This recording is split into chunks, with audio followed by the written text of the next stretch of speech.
Assalamu alaikum, مساء الخير. Good evening.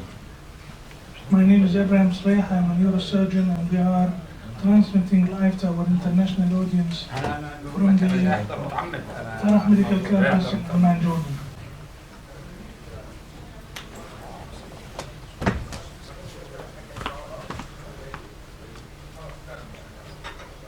The topic for tonight would be about Hydatid disease, and we'll concentrate on the central nervous system affection. Hydatid disease is rare in developed countries, but it is a considerable health problem in endemic areas. And when we say endemic, in Asia, Middle East, Arab countries, Turkey, Europe, Eastern Europe, Australia, New Zealand, Latin America, because of the sheep and cows there. So in the Mediterranean, Turkey, Greece, Spain, France, Italy. In the Middle East, Syria, Palestine, Lebanon, Jordan, Gulf area, Egypt and Libya. Latin America, Argentina, Uruguay and Paraguay. So this is the universal burden of the Hydatid disease. The dark color means that it is highly endemic. The lighter is endemic. The white is almost does not exist. The reason is the slaughtering in the slaughterhouse. This is what should be done to keep the clean atmosphere for these things. But in the Arab countries in the Middle East, especially in the Eid of Sacrifice, Eid al-Adha, livestock is slaughtered without any supervision in the streets. And this drives me crazy every year, trying to change this concept. And it is pity that children and young adults are the ones who are affected. That's because of stray dogs, because of the farming, livestock, and poor sanitary regulations. Forgive me for the images that I'm going to see. This is reality. Each and every one of you see this in our streets, in the streets of Pakistan and Turkey and Yemen and the Middle East in general. People slaughtered in the street, and they are proud of it, in the name of religion. This is a true picture from Egypt. Look at this, blood and everything in the streets. Look at this picture. And this is from Amman, Jordan, in the Eid.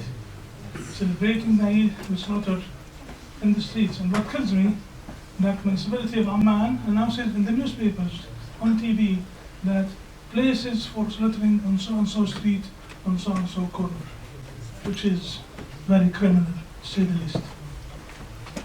I'm not going to dwell on the life cycle. I'll leave that to Dr. Muntasir. But basically, once Dr. Muntasir tells you the life cycle, and once it gets the human, it takes time to grow. It grows by 1 to 2 centimeters per year. And these are some of the Hydatid cells that are removed. Some of them, they can grow faster. This grew in 9 months from this size to this size. The main thing to remember is that this cyst is in the brain or in the liver, so this is the host area, his host capsule, and then we have the laminated area and the germinal layer, so 3 layers. Again, we will elaborate on this with Dr. Hussam al-Fasq. So the global burden of Hydatid disease is very, very heavy. In China, which is endemic, in this period, 96 to 2010, 58 hospitals, they treated 21,000 more, and 45 patients, they had brain Hydatid. Again, the burden lies on the children. In France, a developed country, in the period between 82 and 2007, they treated 387 patients. So whether you are underdeveloped or developed, you will get the disease if you're not careful. Muntasir, can you give us an idea about epidemiology? Thank you, dear Dr. Ibrahim. Good evening, everybody. It is unfortunate that we still have to see these cases, and the suffering of these patients is very real, as I'll try to show some illustrative cases. This is caused by a parasite called Echinococcus granulosus. It's one of 4, but the most common worldwide is Echinococcus granulosus. Endemic areas, pretty much wherever sheep are reared for human consumption. South America, Eastern Europe and Turkey and Greece, the Mediterranean basin, Australia and New Zealand. If I can just elaborate a little bit on the life cycle. So we'll see if we can do it this way. Dogs consuming raw sheep leftovers from slaughtering get the infective stage. It develops in their gut, grows into an adult, and releases an embryonated egg consumed by man or child or by sheep. So this could be a dog that had some poop, excuse my language, on the grass, on strawberry, on lettuce, ground vegetables. And then someone consumes them without washing them properly, and in it goes into the gut. It crosses over to the portal circulation and establishes itself in the liver, typically. Or it can be disseminated more to the lungs and other places, including the brain, the bones, spleen, kidney, and so on. So dogs get it from eating leftovers of sheep. What dear Dr. Sbeih had shown us in these abattoirs, in these makeshift slaughterhouses, that we see in every meat. Just absolutely no control. So you throw one of those things, and in countries that have tried to control this disease, they look for animals that have the disease, and they either incinerate these, for example, the liver and whatever, spleen, or they freeze it to -18 to kill the protoscolices, and then they throw them in landfills. If we feed one of those to the dog, stray dogs are going to transmit this across. And children are the most vulnerable. And Dr. Muntasir, yes, sir. because it seems that the dogs are the ones that transmit it to human beings. Correct. Not the sheep. Correct. That's what I said. So dogs get it from the sheep, and dogs spread it to the sheep and to humans. Inadvertently, because dogs are man's best friend. Dogs are very close to us. Dogs can poop on the beach. Dogs can poop in the prairies. Can poop on vegetables, ground vegetables especially, and then we consume when we get the disease. Clinical manifestations may range from an incidental finding by our dear radiologists, or to space-occupying lesion with mass effects, such as on the portal vein or intrahepatic biliary ducts causing jaundice. It is found in the liver most commonly, alone in 75% of cases, and in 25% of cases, liver and another locality. Lungs, heart, mediastinal, pleural, pericardial, and then brain, kidney, muscle, bone, and spleen. They may manifest as by rupture or leak, causing an anaphylactic reaction. They may get secondarily infected with bacteria and come in with fever and abscess-like picture, or they may hemorrhage. And I'll quickly run you through some illustrative cases from my own practice. Case number 1 was that of a 24-year-old male that came in with vague abdominal pain. You could almost discern some discomfort or a bit of a tenderness in the right upper quadrant, and lo and behold, he had a huge cyst with some daughter cyst or movement of the actual capsule over here. You can see the capsule coming off. Went to surgery. During surgery, there was aspiration, injection of ethanol, and re-aspiration and re-injection until they got all the liquid out and were able to remove the capsule intact, as you can see. 29-year-old male mechanic with right upper quadrant pain, and you can see that this huge hepatic abscess, cyst, has ruptured, giving what is known as lily sign, water lily sign, with some hepatic hypertrophy. Of note, cochlear titers, and we'll talk about those. Marwan has seen the audience, was 1/1280. Case 3, a male gentleman from Saudi Arabia that arrived with dyspnea, and his chest X-ray, you can almost discern this extra shadow, and CT scan showed that cyst with calcification, and echo showed 2 cysts in the heart with calcification, compressing the left ventricle, and he went to surgery. So that's the case of cardiac echinococcus. This 64-year-old Iraqi male university professor was brought in by his apprehensive wife. Why? Because he had stopped breathing and collapsed 5 days ago on the street. This was not the first time around. He's had a similar attack 7 and 10 years ago. And so much so that she now carries an epinephrine pen with her. He didn't seem to care, but she was worried about a deeper problem. And lo and behold, he has these cysts in his liver, and we think he had probably a leak, a spontaneous leak, that caused an anaphylactic shock. His titers were high, 2560, and his IgE levels were elevated, and there is support from the literature for such happenings. Went to surgery and has been doing well since then. I won't belabor all of that. Now this is probably the saddest of all cases, being a 26-year-old female who had a road traffic accident in her school graduation, and was left crippled from the waist down. Struggled and got a bachelor's degree from a respectable university, and was seeking to get a master's degree. So came in for a physical, and her chest X-ray showed these huge cystic lesions in the lungs.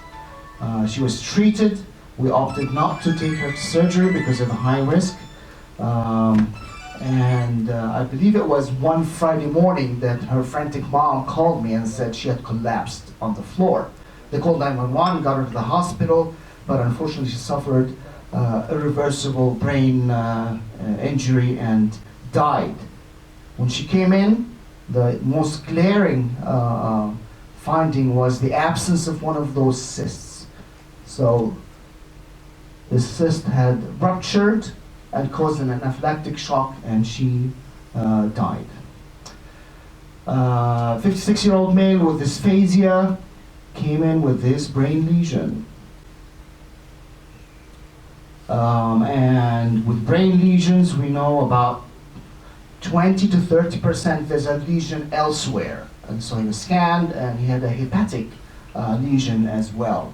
As explained by Dr. Sbeih, brain lesions are rather rare, 1 to 2% of all cases, more in children, and they characteristically are, with serology, only 4% will be positive, and this patient was negative. Is the seeding at the same time? Yes. Well, we don't know. I mean, the typical time to presentation is an average of 7 months, but maybe anything from 6 months to 3 years. They're supposed to grow by 1 to 2 centimeters a year. No, my question would be, is this just, Yes. the actual infection is both locations at the same time? Yes, sir. Right. So these were obtained at the same clinical evaluation setting. Management, surgery, for the longest time was the main tier of management, and still is, for these following indications: complicated cyst with rupture or fistula, or if it's compressing a vital organ, we want to get it out. If it has too many Doppler vesicles, not suitable for repair. If the size is larger than 10 centimeters in diameter, a superficial cyst at risk of rupture. and extrahepatic disease in the lungs, bone, and brain. But I just showed you that clinical judgment must be practiced. We had a guy that had a leak. It's not in these indications, but that's medicine. You have to use your judgment, obviously. A contraindication would be for an inactive or calcified cyst. Now, PAIR is a modified. Yes, Why sir. is extrahepatic disease an indication for that? If it is compressing, Now, if it's compressing a vital structure, now that I get it, but as an indication, and you're putting number 5 as a sweeping rule that extrahepatic disease by itself is an indication regardless of the compression of vital structure. Unless am I not understanding the line? These are the informal advices and guidelines in textbooks, but as it happens clinically, we don't take that too strictly. We only go for surgery if it's compressing a vital organ that is making the patient present with symptoms of obstruction. Or a chance of rupture. Or a chance of rupture, absolutely, yes. So PAIR has been practiced for a while. It stands for percutaneous aspiration, injection, and reaspiration of a scolicidal agent. The idea is that we get some of the fluid full of infection, scolices, and inject alcohol or hypertonic saline to kill the other scolices in the fluid, such that when surgery is done and there's a spill, it doesn't cause daughter cysts, or we are trying to sterilize the cyst as such. Okay? By sterilize, killing all potentially infectious agents. Is that what causes basically your anaphylaxis, or are you also trying to control anaphylaxis, or is the fluid itself? The Is it fluid, the daughter cells, or is it the actual Um, disease, or is it the actual fluid that's causing the anaphylaxis? supposedly, every daughter cyst contains anything from 10 to 100 scolices, the protoscolices, the infectious agent. And it's a tremendous storm of antigens that enters the system. And yes, Yeah, sir. exactly. So And- if you kill it off or you do the hypertonic saline, you're basically controlling that issue. You're trying to control for that because you get a storm of mast cell degranulation, and the shock part is very real. So back to Dr. Marwan's question, it's the scolices that are the culprit. right? Yeah, we want to kill those. They're the antigenic component. They're the antigenic component, they're the infectious component as well. Yeah. So if these leak into the intra-abdominal cavity, for example, you get daughter cysts. There is a WHO working group, the classification depending on the depending on the actual content of the cyst, defining an active cyst by these appearances and inactive by calcification. And I'll explain in a bit how we use that for treatment. So depending on which stage the patient has, by ultrasound, being the poor man's method of radiology, we can dole out the treatment, whether chemotherapy, albendazole alone, or with PAIR, or with surgery. I won't bore you with the details, but the medical therapy available to us these days is quite effective. It's albendazole, and we give anything from 1 to 6 months, in adjunctive to surgery or PAIR. And it causes significantly less recurrence before or after surgery. So someone might be going to surgery, we'll give them albendazole pre-op to try and kill those scolices. Or someone went to surgery, they found, oh my God, it's a hydatid cyst, get it out, send them to ID, we give them albendazole. Praziquantel, despite this supposed lack of efficacy data, there are papers that recommend this both as pre-op prophylaxis. There's a paper from Pakistan that showed a lesser incidence of recurrence when we use praziquantel upfront in combination with albendazole. Okay? Or in combination. Yes. So praziquantel may be used. It's not the standard of therapy, but we have resorted to it in certain situations. Albendazole inhibits microtubular assembly and kills the germinal layer cell, showed to us earlier by Dr. Sbeih. It is poorly absorbed, must be taken with fatty meals. We observed for adverse events such as hepatotoxicity, cytopenias, nausea and vomiting. The outcome of albendazole treatment as evaluated by ultrasound, 30% cyst resolves, 30 to 50% there's reduction in size, and in 20 to 40% it stays the same by ultrasound. So What is the penetration for the blood-brain barrier with these agents? it's very good. For all of them? Well, Praziquantel, albendazole, and praziquantel less so. Albendazole is the most available in the central system. Praziquantel is what we used for schistosoma, for bilharzia. And you get the same kind of results, statistical results in brain? Albendazole has better outcomes and is more reliable and is the standard, the gold standard of therapy. Praziquantel may be used if you can't find albendazole or if you want to use it in combination with albendazole. But the gold standard of medical therapy is albendazole. Used to be mebendazole, now albendazole is the standard. So parasite control, basically look at these, although they make sense, that, you know, for some reason they're not practiced in our country and in many other countries, including, you know, not to name names, but Turkey, Greece, the Mediterranean basin. Before I came to see you guys, I was reading a paper from Algeria. So this is a common problem, and it is seems to be a problem of Muslim communities, but also Christian communities. But I know for us, you know, it's a cultural thing, not a religious thing. yes, it's a cultural thing. In the heydays of the old Wild West, of course, you slaughter your own kharoof and you're very happy about it. But that doesn't cut it anymore. It does not cut it anymore. It's a very dangerous practice to have the scenes shown to us by Dr. Sbeih. And it almost seems like there's an increased incidence lately of these. We're seeing more cases. And it does not surprise me one little bit. Where I live in Marj al-Hamam, you know, stray dogs are abound. And we call the authorities and they come and they don't come, and plenty of stray dogs. So the chance of having this disease and perpetuating its transmission is very real, and I think it's continuing in our country. Countries that have been able to eradicate this, such as New Zealand, have done a tremendous work. The veterinarians screen the sheep, and any sheep that's found to be infected is slaughtered, and then they decontaminate with either incinerating the whole sheep or using freezing to minus 18 degrees to kill the protoscolices, and then they throw them in landfills. And they're very, very strict about this. Something that I cannot imagine would happen in our country. But to treat the animal like part of me, humans are the problem, not dogs. Just to set the record straight. The real problem is humans, not this. I think you can generalize that to pretty much everything. Humans are the problem. I agree. The poor animals have to pay the price of our indiscretions.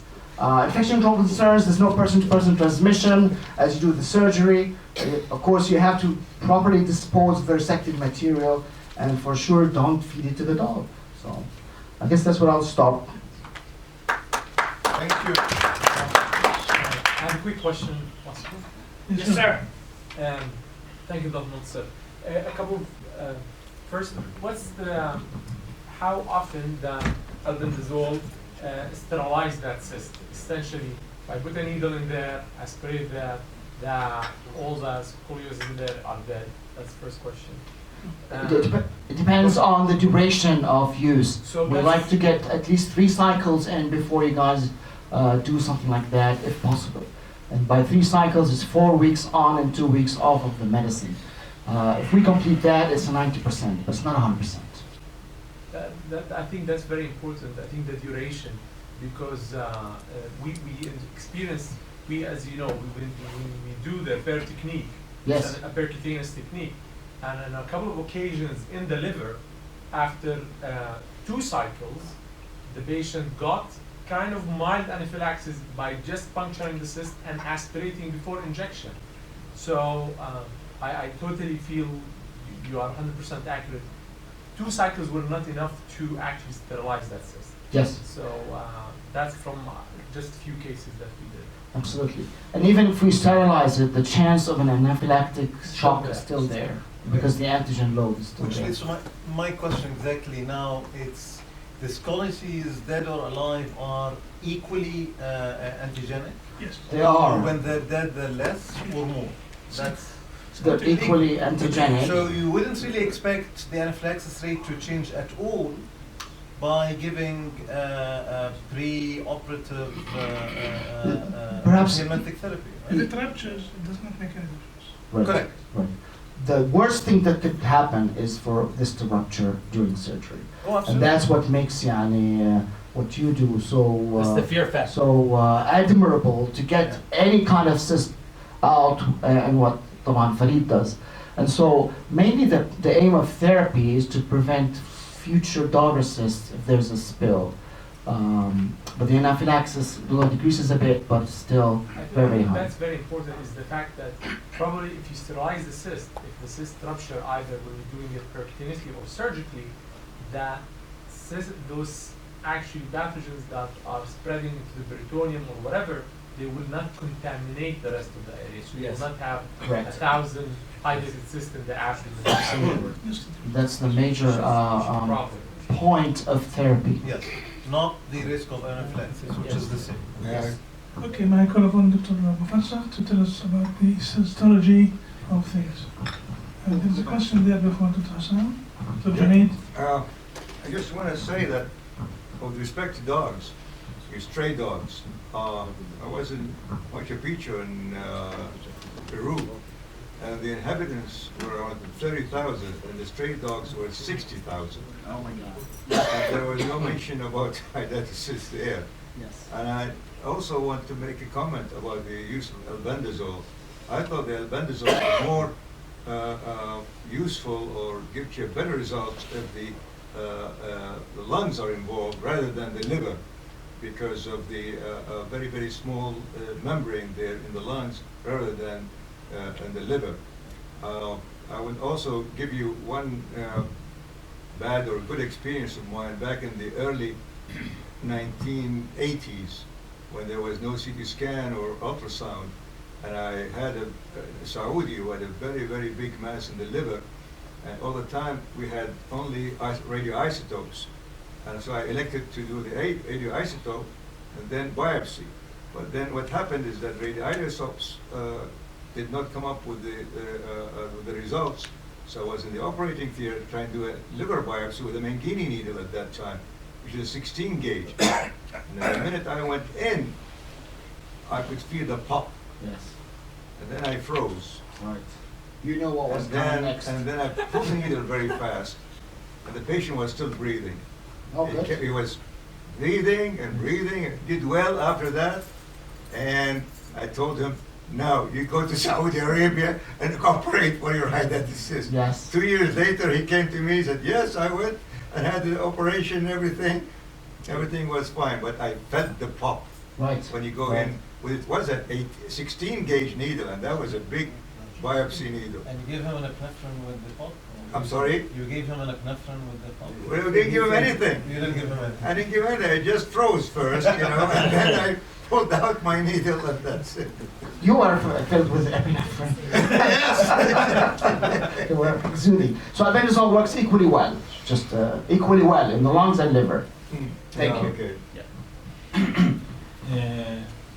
Just to make the discussion the other side, when I was a medical student, also many people, many of our mentors, they make us afraid of really anaphylactic shock of hydatid cyst. But in my experience, I think that it's actual.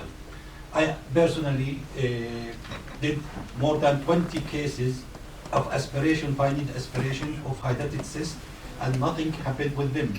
And Dr. Junaid, you mentioned this case, and I think we presented one case at the GI conference where I aspirated the hydatid cyst, and the patient given albendazole, and he improved dramatically, and nothing happened with him. And this not only my experience, and then I went into literature, and I found some people who did find needle on hydatid cyst and they said that it's really overrated, the chance of anaphylactic shock. So I don't want you to go with the idea that hydatid cyst is so common to get. It's actually very rare. I have done 20 cases, some of them published in the YouTube, and the patient did nothing happened to them.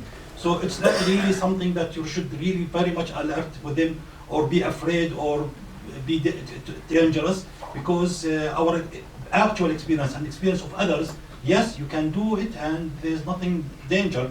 Although there are some cases, but it didn't. I reviewed the literature actually. Very rarely happen with a fine needle aspiration. But you should be prepared with everything. Yeah, but sometimes the patient was You have referred to us epinephrine not and everything. because they are suspected hydatid cyst. We found it in the histology. So it is not really actually so dangerous. I don't want you to go with the idea that it's so dangerous to do fine needle aspiration. No, it is not dangerous. Not my experience alone, but others' experience, and I have reviewed extensive the literature on this idea. Is not really so dangerous. Dr. Abu Farsakh, one is only one case away. صح? You're only one case away of changing your mind. So No, it's not me only. I reviewed the literature on that. you get one case of Fine needle anaphylactic shock. aspiration, and I have reviewed Right. extensive the literature, because we have discussed this in the GI meeting. Ibrahim, if you remember, Dr. Junaid, we presented one case about it, and we have this discussion, and I reviewed the literature extensively. You go and review literature and you see that people they don't agree on this all the way.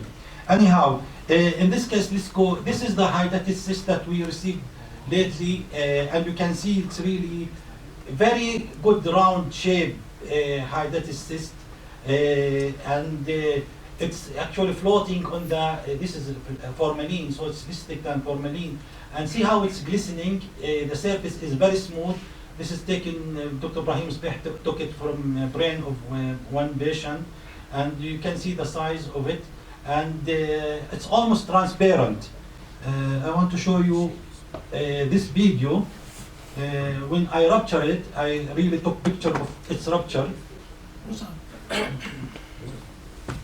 You removed it completely without evacuating the fluid first.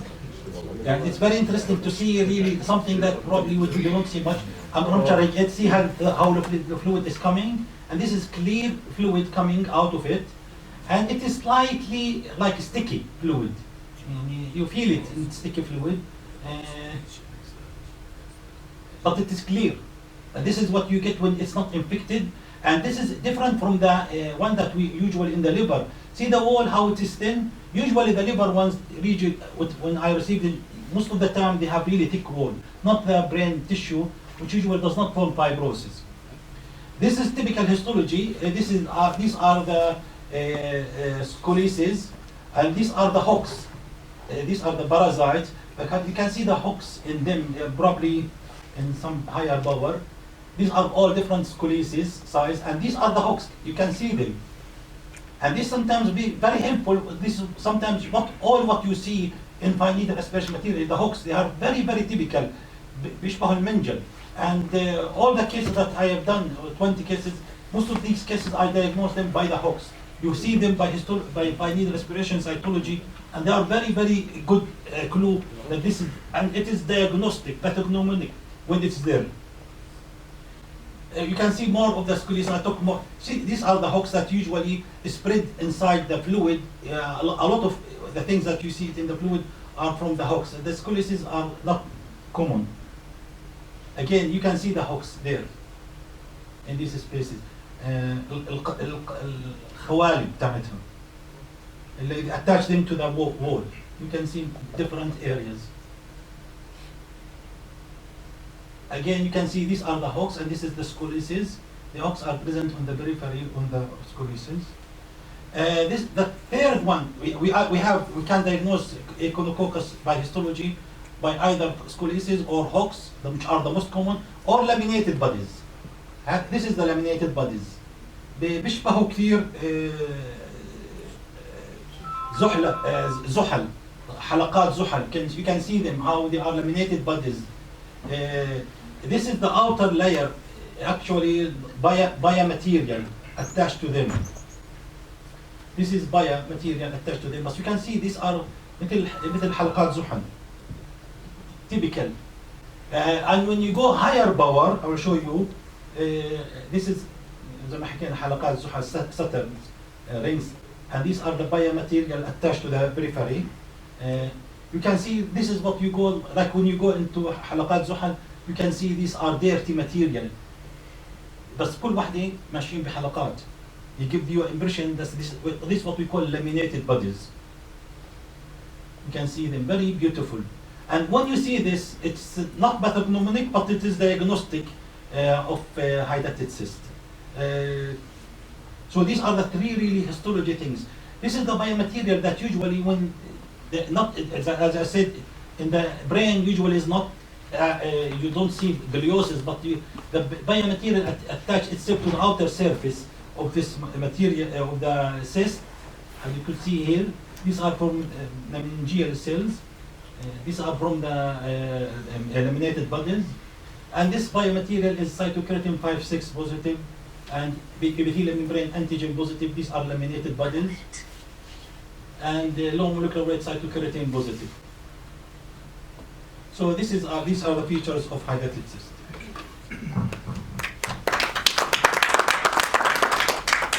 So which are the organs in our bodies that are affected by hydatid? Any anatomical sign from head to toe. Liver is the commonest, 75, lung follows, 15%, central nervous system, brain and spinal cord, bones, long bones and others, including kidney, breast, thyroid, spleen, breast, heart and others. Orbit, hydatid cyst in the orbit. In the orbit, from gland, parotid gland. These are papers published. Hydatid cysts of the internal acoustic canal, internal auditory meatus, fetus bone. Involving the skull.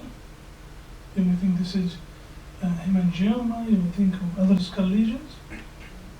Can be extradural, like this, extradural cyst.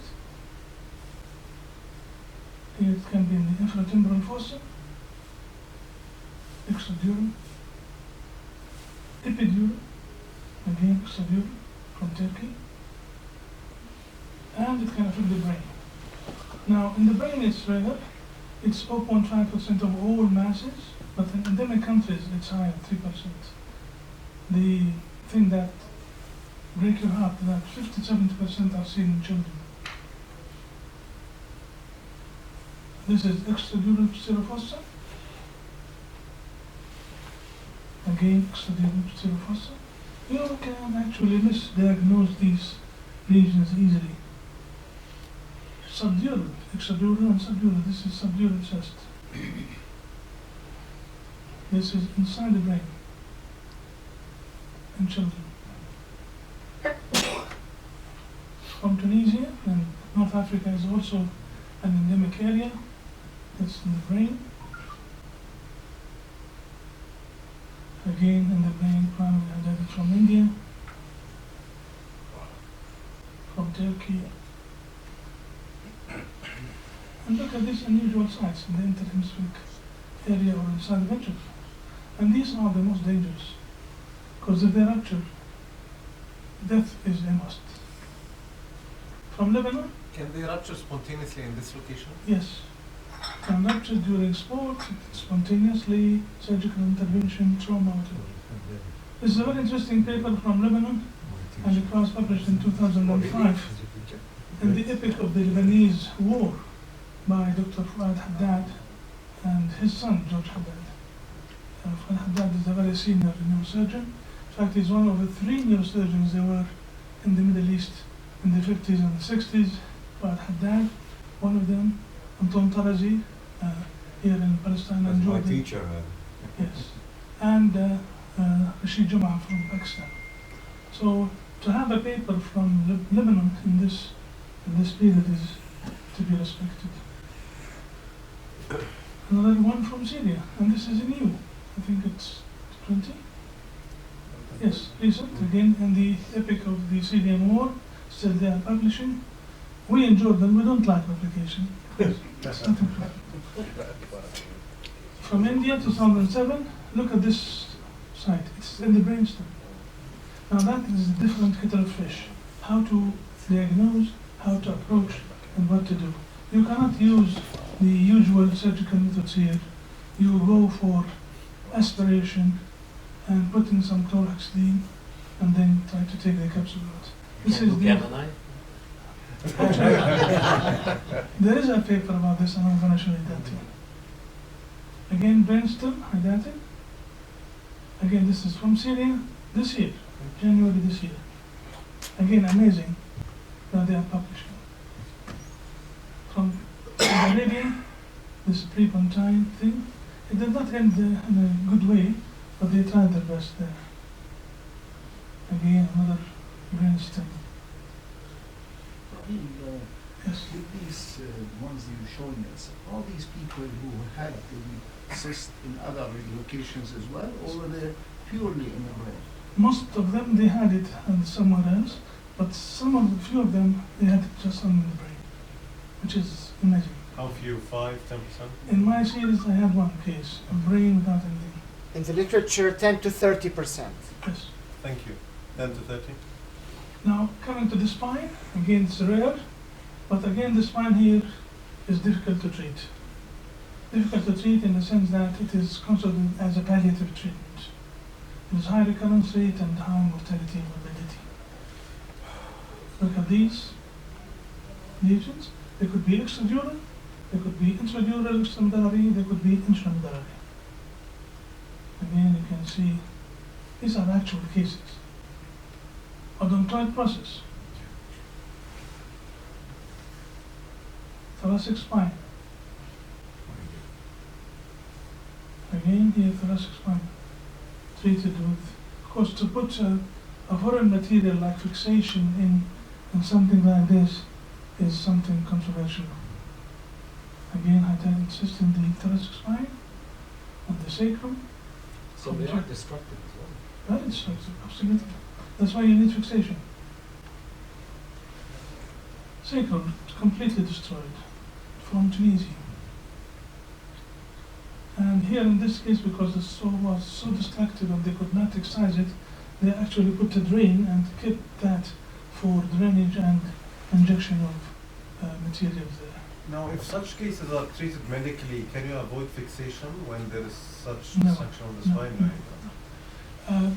You have to think of Hydatid in the brain and the spine completely different than in other parts of the body. This is why I'm asking. Yeah, it's totally different story. So we do not like in the brain at all aspiration. It's forbidden. No, I was talking about medical treatment, Yes. not aspiration. Sure. Heart, like the left ventricle, but it could be anywhere. Again, you can see there, brain and heart. From Croatia. Again, left ventricle, this is the heart being open. And the lungs, pulmonary. Remember, 15% of them affect the lung. Liver is 75%. Look at this here. Kidneys. And renal hydatitis is presenting with hydaturia. And the urine passing some of these ulcers and cysts. Urinary bladder. Momentum. Long bones. From Iran again, long bones. Soft tissue, muscles.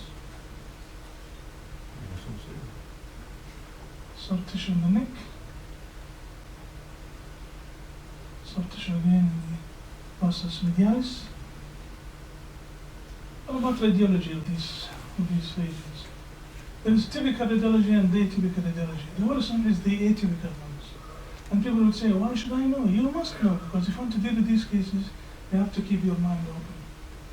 Rounded, well-defined. Not all of them are rounded and well-defined. Unilocular, they can be multilocular. Contains fluid density like that of the CSF. Sometimes they are not. T1 hyperintense, T2 hyperintense. Sometimes they are not. This This is typical radiology, rounded, well defined, it looks like CSF, etc. This is typical radiology. Sometimes you can see actually the capsule. You can see the sand. The scholars is precipitating in the bottom. They don't usually take contrast. There are cases reported with contrast. And what would you diagnose here? You diagnose abscess, you diagnose a glioma, you diagnose TB, whatever. Calcification is very rare, but it can happen. Reported calcified cysts. Calcified cyst, look at this. So you have to worry about the uncommon cases. Primary calcified. Would you ever think of this as hydatid cyst? Not the shape, not the color, not anything. Tunisia again, unusual brain edema. Usually they are not associated with brain edema. Here are some cases which were associated with brain edema. It can be single cyst, or could be having daughter cyst inside. So daughter cyst. Single cyst with some daughter cysts. Or multilocular like this. Multilocular, you can see the loculations.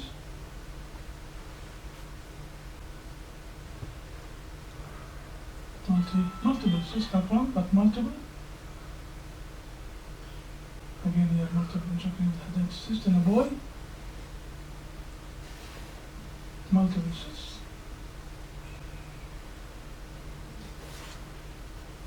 Disseminated, meaning that it is in multiple organs. Again, look at this. If anyone can think of this as hydatid, he should be given the status of United States President. This is granulosa or multinuclearis? Multinuclearis. Infected, they can get infected, so again here, infected. Presenting as cerebral metastasis, mass, just like any brain tumor. Alveolar, again presenting very unusual, like a tumor. So what's the differential diagnosis? Should we be afraid? Yes. My message to you, be afraid. Think of mechanococcus cysts, because you will face trouble if you don't. Arachnoid cyst.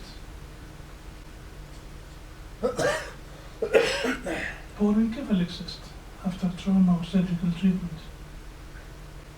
Megaloencephalic leukodystrophy, subcortical cysts. Epidermoid cysts. Dermoid cysts. Choroid fissure cysts. Ependymal cyst. Sandy ventricle. Choroid fissure cyst, as we mentioned. Choroid plexus cyst. Parenchymal cyst from the parenchyma. Neuroglial cysts.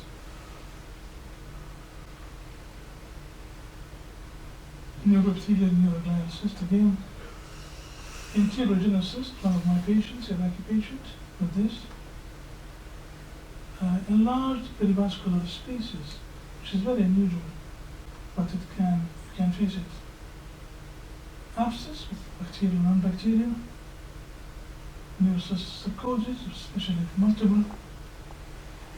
Tumor, hemangioblastoma, cyst.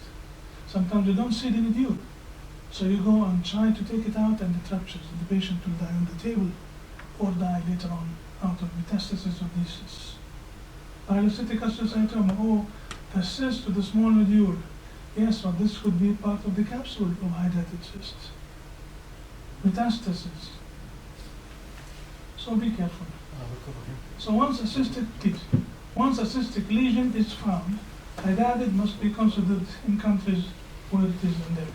Before I give you the microphone, ask my colleagues, the radiologist, about how they feel. Please. Thank you. So, first of all, it depends the imaging findings on the type of the echinococcus. The granulosis types usually typically single large cyst. It comes in children, and there is no calcification, no edema, no enhancements unless it is complicated. The difficult one is the alveolar type. This is the one which is the nightmare for the large differential, which Dr. Ibrahim said. It came more in adults. It have calcification more. It has soft tissue enhancement, nodular or peripheral, and it can be confused you as a tumor. It can be multiple small cystic lesion or solid lesion throughout the whole brain, and it is very difficult. Usually, but I want you to remember you that the hydatid is the second most common parasite for the brain after the cysticercosis. So it is not in our area. You have to think it when you see it. Okay. The treatment, Dr. Ibrahim, he covered it, but I want you to remember always that if it becomes enhancing or there is edema, sometimes maybe it is complicated. Okay. Diffusion restriction, you can't see diffusion restriction on the MRI. And if you see enhancement, it is multiple, you have to think of alveolar stuff. Thank you. So, then,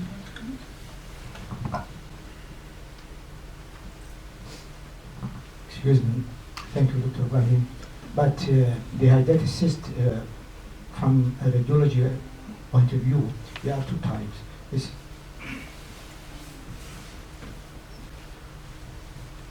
There are two types. One is the typical.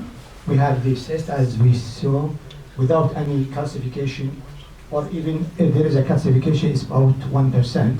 There's no edema, there is no wall enhancement. Atypical one is sometimes it has wall enhancement and it has edema. I think it's not edema, it's leaky. This is some leak of the cyst, and it indicates an ongoing inflammation rather than other thing else. A differential diagnosis of typical, there are three main things. One is hydatid cyst intraparenchymal. The second one is neuroepithelial cyst. The first, the most important thing is to go to the flare. If there is any gliosis, you have to go to other category. If there is no gliosis, they are three differential diagnosis, not more. Now, if there is an enhancement, there is a lot of differential diagnosis. The most important thing is abscess. But if you have to go to diffusion, the abscess has restrictive diffusion, but the hydatid cyst does not. Second one, metastasis. If you look for metastasis, first of all, metastasis has a regular wall, has nodule in the wall. If you go to spectroscopy, it has very high lactate.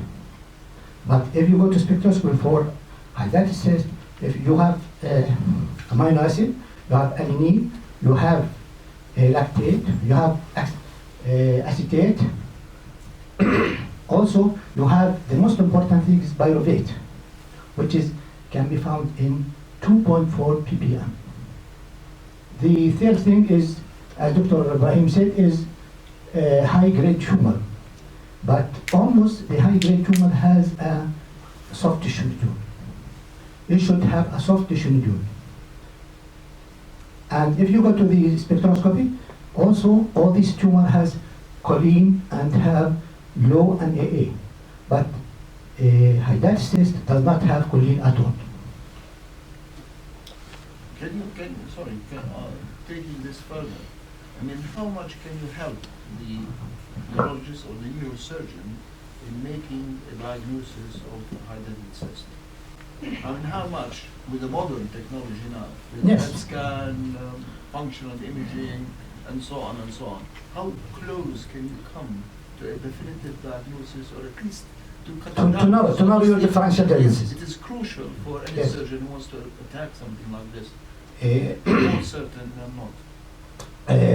I said before, if the cyst is a typical one, you have to go to a spectroscopy.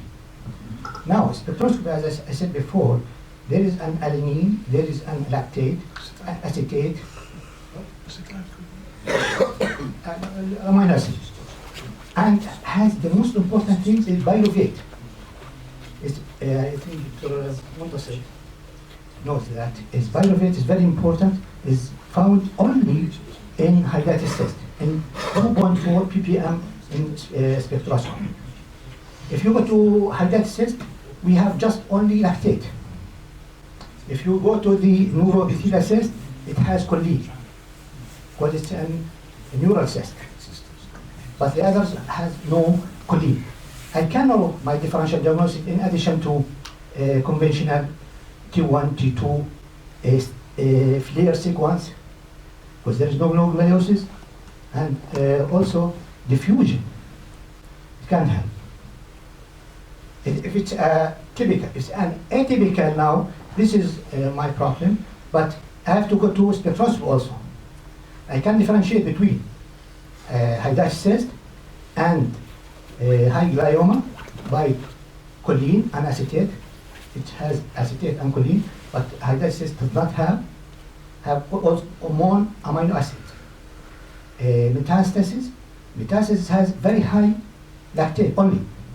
So Only lactate. my conclusion is that you can be to a higher degree to say this is a hydatid cyst rather than anything else. Yes. You can say the most likely diagnosis is a hydatid cyst. If I go to from the spectroscopy and sometimes perfusion can have a lot.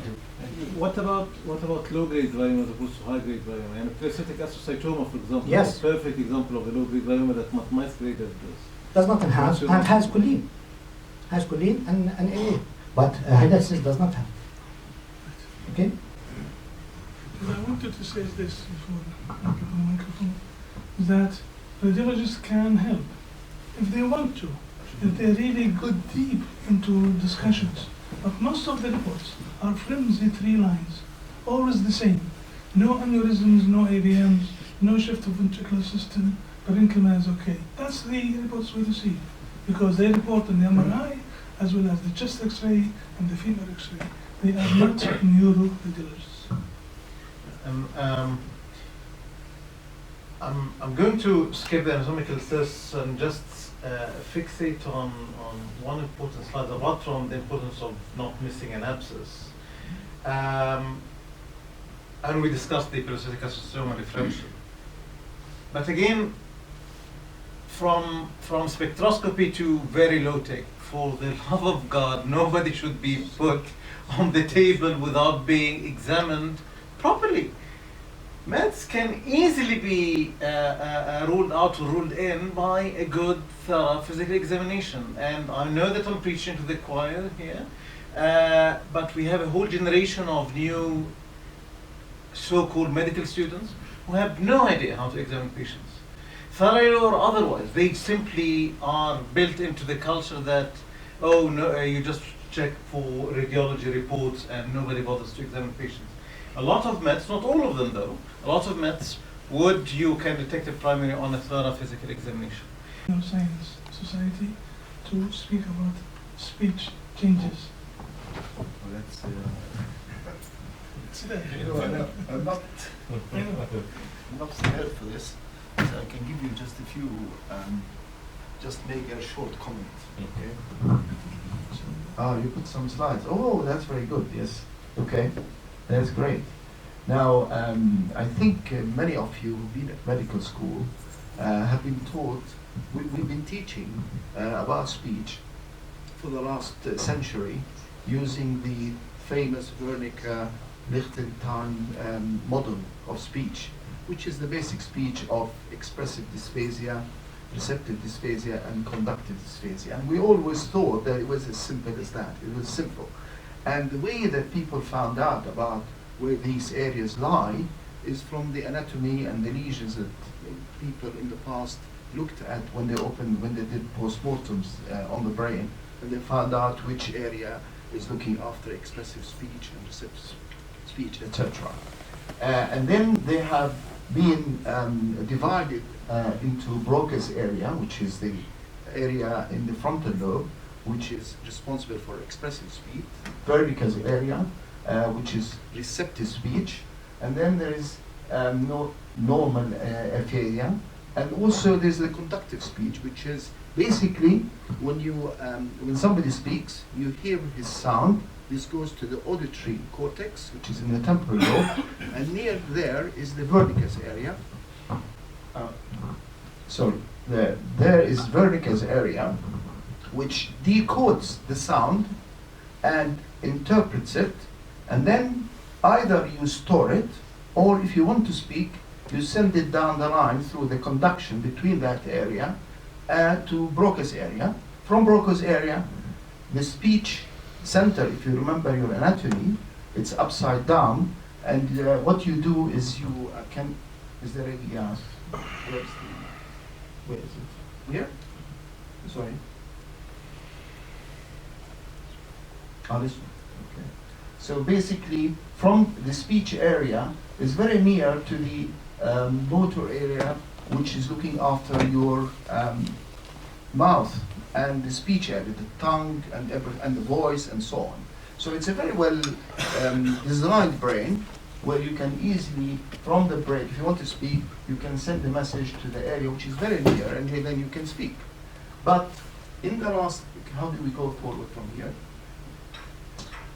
So it all looks very simple, and I think it's very important that in the last 30 years, with the advent of MRI, functional imaging, magnetoencephalography, and PET scanning, and also the improvement in our understanding by using psychological tests, we have been able to identify that speech really is not that simple. It really is very complicated, and it doesn't just involve these areas, it involves both sides of the brain, and it involves many other structures in the brain, for example, like the parietal area, the occipital area, and also deep structures like the thalamus. So basically, the process of speech is a complicated one, and it's not as simple as we all studied it at medical school. So it's very complicated. And that is very important. Why? Because when the surgeon comes in, he has to know the anatomy pretty well, and to know how to approach any lesion which lies in that area. And obviously, any wrong move, any wrong incision can actually cause quite severe damage and permanent damage to the area responsible for speech. But basically, it is very important. But if you have a lesion in that area, you have to be lucky to get it in an area which is not an eloquent area of the brain, which is responsible for a vital function. And also, you need a very good surgeon who knows his anatomy very well, and when he goes in, he actually pretty much knows exactly which area to avoid and how to go for that lesion. And that is the important bit. So in the last 30 years, and we're getting better and better at understanding the areas in the brain, function of the brain responsible for speech. But it's really more complicated, this is my message I want to put forward, than it really we understood when we were at medical school. No, thank you. So basically, Broca's area is in the frontal operculum here, near the motor area of the face and arm. The stereo part of the superior temporal gyrus is where Wernicke area is where the pituitary area, and then the angular gyrus is the nominal dysphasia, where patients cannot tell you the name of objects. So you show them a pen, what is this? They would say, this is what they write with. What's the name of this? This is they write with, and so on and so forth. The glasses, this is what they use to see with, and so on. So Broca's is the motor dysphasia, Wernicke is the receptive dysphasia, and angular gyrus is the nominal dysphasia. Now, why are we putting this? Because it has something to do with the video that I'm going to show you. So what's the treatment? As I said, the first and foremost for the brain is surgery. You don't want to waste time giving medications with anything in the brain, small or large. And your aim is to remove it without rupture. If it ruptures, rupture to the subarachnoid space, it will go to the CSF, either the patient will die on table from anaphylactic shock, or later on, within 3 months, due to multiple hydatid cysts everywhere. If you can't, then, like in the brainstem, then you aspirate and remove. That's what's called pair technique. Puncture, aspirate, irrigate, resect. We don't use this in the brain unless we cannot. So this is just a palliative thing. If you have multiple cysts, then you target the largest one. Or you do it in a stage surgery. Or sometimes you will continuous drainage of cysts like we have seen in the spinal model. Surgery of hydatid cyst of the brain is extremely difficult. Why? Usually they have large size. The wall is very, very thin. They are adherent to the urine. You have to pass it through the normal brain. There are adhesions around the cyst. If it is close to the ventricle, it's horrifying. And as you're doing the surgery, it may rupture and the patient may die of develop meningitis or neurological deficits. This paper from Turkey, 330 patients, cranial, 207 excised without rupture, 86 ruptured. Wow. This is a very good center, very famous center. Mortality, 10%. So this is a serious disease. So what to do? How to position your patient on the table beforehand. Once the anesthesia is done, then you have as a surgeon to look over how the patient is put so that you can use the gravity effect during surgery. So if the tumor is here or the cyst is here, you try to put the patient this way so that it would fall down. And then if you want to change position more, then you have to have loose draping so that you will not stretch the draping. You have to have large bone flap and large dura flap. How large? It has to be 2 to 3/4 of the diameter of the cyst. So the bone flap should be large, the dura flap large, so that when the cyst comes out, it is not deformed by the edge of the bone or the dura. Because the wall is thin, Yes, right? yes, because if it is deformed, it will rupture. And you have to have careful landing, avoiding cautery, lowering the head of the patient, rotating the table, gravity effect, and then the hydrostatic pressure effect. How do we do surgery? By something called Doring technique. And who is Doring? Ernesto Doring from Argentina, 1929. He described this. Injecting saline between the cysts and the brain. And then, this is the Doring technique. As I said, large flap and all the things that we mentioned. And then there was an adjustment on the technique called modified Doring technique, and that occurred in 1975. But people from Latin America, from Uruguay. And in this way I remember the stray dogs, 60,000 and the population of 70,000 in Peru, right? Photogenic. 54, again, this is modification. So sometimes they inject saline into the opposite ventricle to push it out. But look at the opening of the bone is larger than the diameter of the cyst. Recurrence is high, and it is very dangerous. Can recur Even without, if you don't, rupture? with rupture. Oh, with rupture. Yes. Yeah. The time of the recurrence is maximally within 1 year. This is, again, we put it in the previous one, but these are some of the cases of multiloculitis group. It can be in the cranial region here. My personal experience with these, I have 6 cranial hydatid cysts and 2 spinal hydatid cysts. I could recover one of them. The other one I could not find the x-rays and so on. This, one patient of mine, is considered to be one of the largest hydatid cysts in the world. So in the brain it's rare, and it is a serious problem. Let's see some of the cases. 7-year-old patient from Iraq. Look at this huge cyst. So you didn't have any symptoms or anything for it to get this big? I mean, That's the medicine and the alcohol.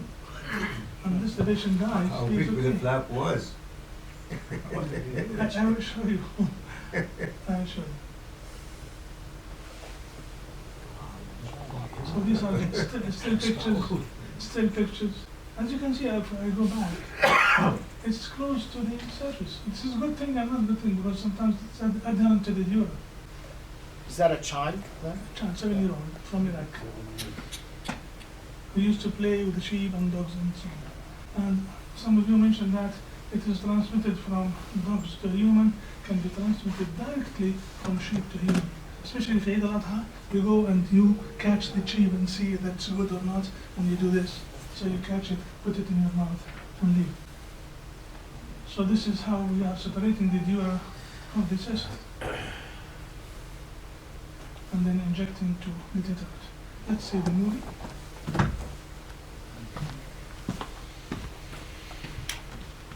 Mutassim, can you get it from Kubbaniye?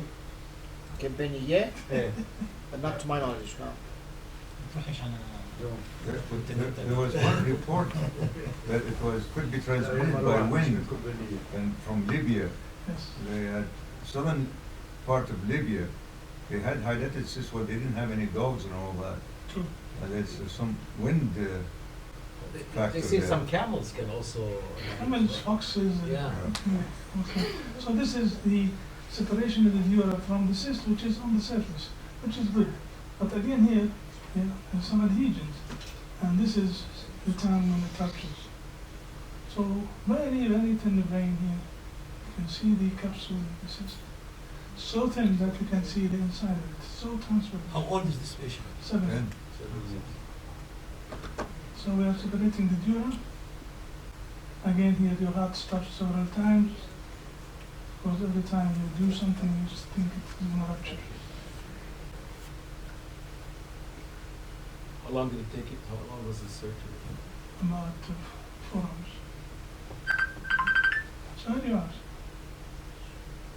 Presented. This is a very atrophic brain on top of it. You separate it.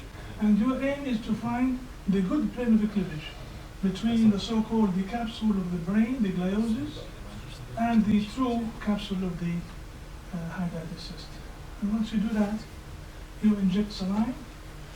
The saline could be hypertonic saline 3% or normal saline, but again, look how transparent it is. Inside are daughter cysts. This one contained by volume contained 200 million parasites. 200 million. Imagine if it ruptures, what it's going to cause. So finding the good plane of cleavage, injecting saline, putting the patient with the gravity, adjusting the table. So what are you injecting here now? Saline. This is just to facilitate your It's hydrostatic dissection. pressure so that it will separate the adhesions between the cyst and the brain.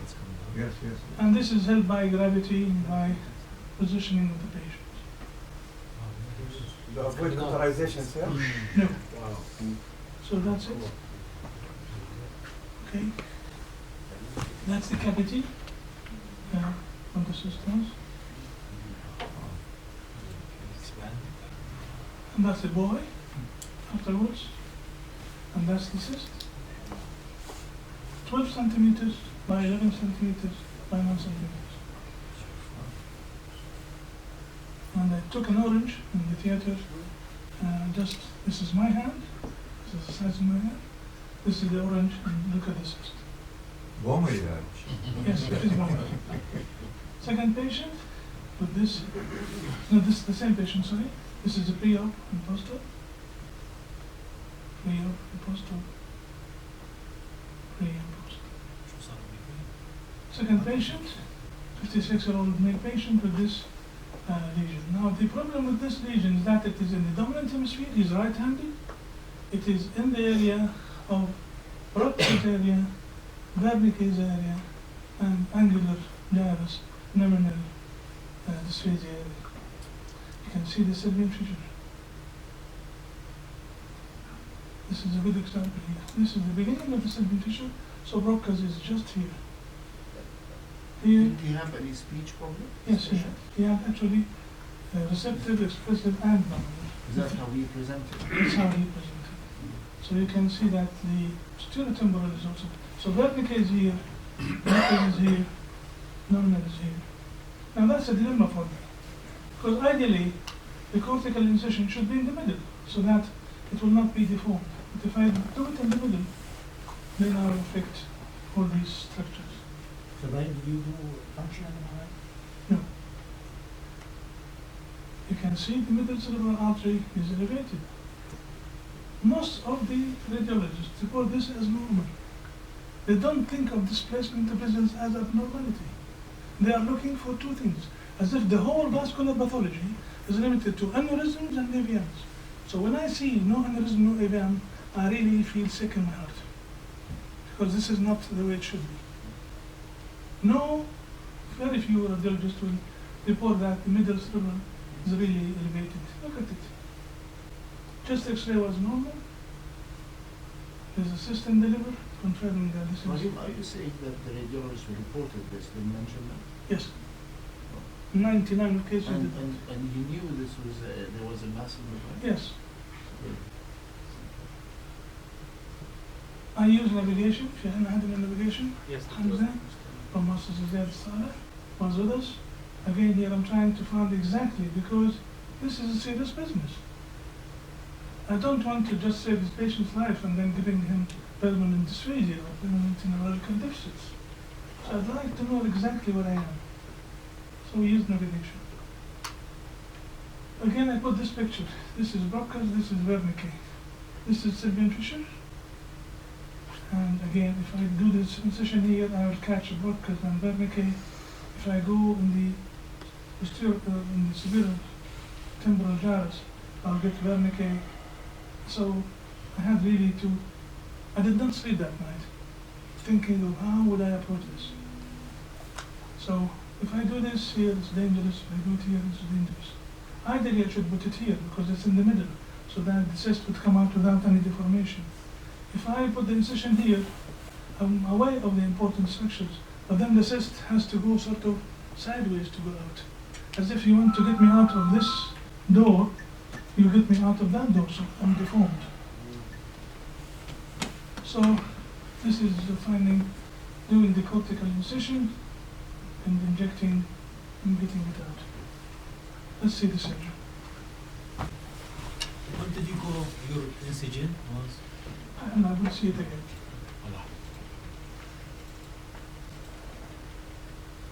So this is top view, this is below, bottom, anterior, posterior.